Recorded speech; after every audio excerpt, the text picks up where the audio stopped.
Bedtime Stories 38, Whispers in the Walls. Chapter 1, The Inheritance. Alara Whitlock received the letter on a Tuesday. It arrived with no return address, the envelope crisp and cream-colored, sealed with red wax. Inside, a short note written in looping cursive. To Miss Alara Whitlock, your great-aunt Madeline Harrow has passed. As her only living relative, you have inherited the estate. Harrow Manor awaits. Sincerely, Thorne and Levington Solicitors. Alara blinked. She never heard of Madeline Harrow. By Thursday, she was on a train bound for Norvale. Chapter 2, Harrow Manor. The manor loomed over the cliffs, tall and twisted like a sentinel against the sea. Fog clung to the trees. Vines curled like veins up stone walls. A woman stood at the gate, waiting, pale, severe, with eyes too bright for her age. I'm Miriam, housekeeper. Inside, the air was thick with dust and memory. Portraits lined the hall's, generations of Harrows, all watching. A little girl's voice giggled faintly. There hasn't been a child here in decades, Miriam said. That night, Alara found a door that wasn't there before. Chapter 3, The Nursery. Behind the new door, a nursery frozen in time, toys strewn, a rocking horse slowly swaying. On the wall, a name written, Eloise. She found a diary on the table. The last entry read, Mother says the man in the mirror is just a dream.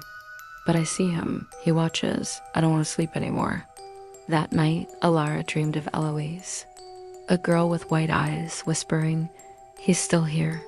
Chapter 4, The Watcher. She awoke to scratches behind the walls. In the mirror, movement. She pressed her ear to the floor, whispering. In the attic, she found boxes of letters from Madeline to a man named Charles. The house feeds on sorrow. It remembers. It hungers. She turned and saw him. A figure in the mirror, gaunt, smiling. She ran, but the house seemed to shift. Hallways lengthened. Doors disappeared. She wasn't alone. Chapter 5, Miriam's secret. Alara confronted Miriam. I saw him, the man in the mirror. Miriam, paled, says, So you opened the nursery? Miriam explained. Eloise was Madeline's daughter. One day she vanished. The police found nothing, but Madeline insisted the house had taken her. She performed rituals, tried to seal the spirit, but it never left. Alara asked, Why me? Miriam's voice cracked. Because your mother was Madeline's heir. She ran. You are the last Harrow. Chapter 6, The fire that night. The nursery caught fire. Alara barely escaped. The flames moved unnaturally fast, licking up walls like hands. Through the smoke, she saw Eloise again. Break the glass, the child cried. Alara smashed the nursery mirror.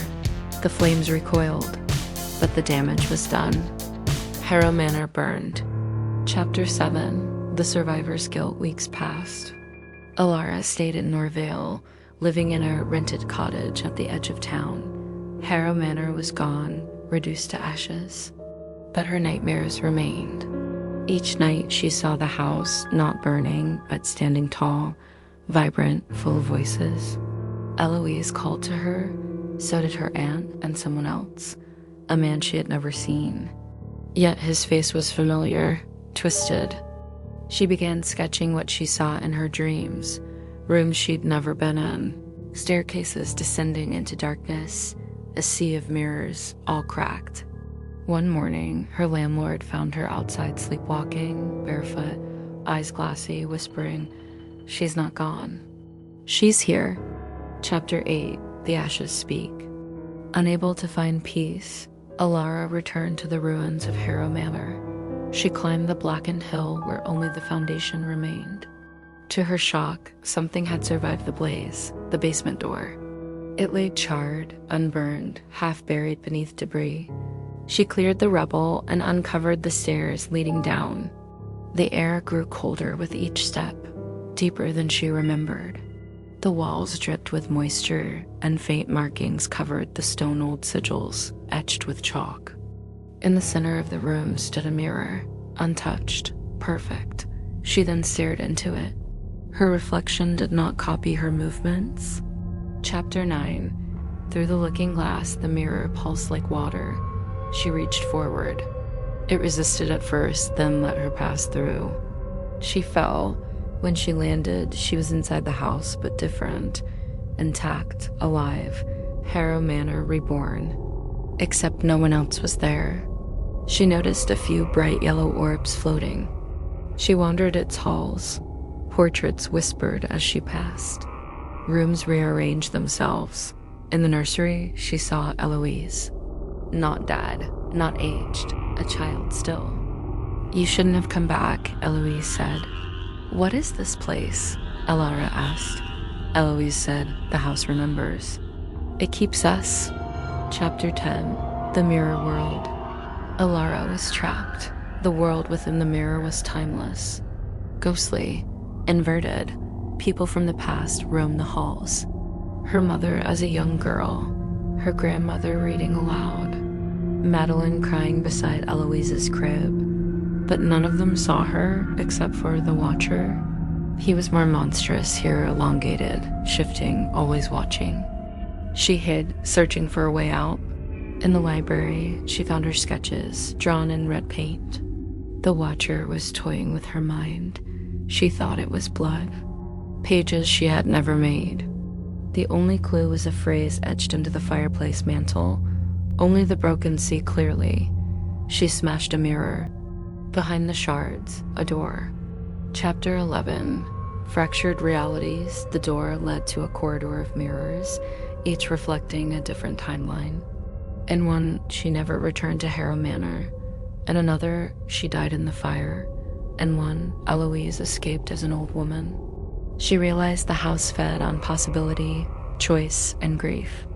The Watcher approached. "You see now, don't you?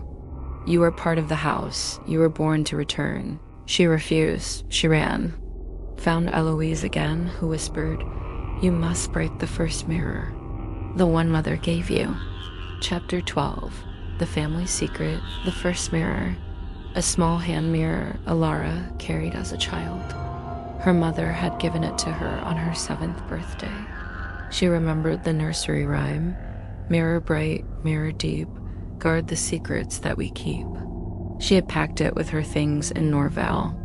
Using all her will, she concentrated, and the house trembled. She returned to the waking world, gasping in the ashes of Harrow Manor, the hand mirror clutched in her hand. Chapter 13. The Ritual. In her aunt's journal, she'd found notes about a cleansing ritual, a way to sever the bond between house and bloodline.